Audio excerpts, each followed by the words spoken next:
মহান আল্লাহ তাআলা আমাদেরকে হাসিনার ফ্যাসিবাদী শাসন থেকে মুক্তি দিয়েছে।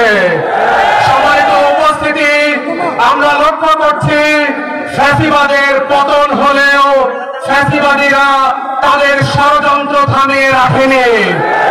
একের পর এক হামলা চালিয়ে, ষড়যন্ত্র চালিয়ে ঐক্যবদ্ধ জাতিকে তারা আবারও ফ্যাসিবাদের কবলে নেওয়ার চেষ্টা করছে।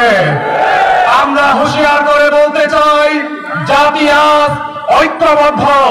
এদেশের তরুণরা যে নেতৃত্বের মাধ্যমে জাতিকে এক প্ল্যাটফর্মে নিয়ে এসেছে, এই জাতি ঐক্যবদ্ধভাবে সকল ষড়যন্ত্র রুখে দেবে ইনশাআল্লাহ।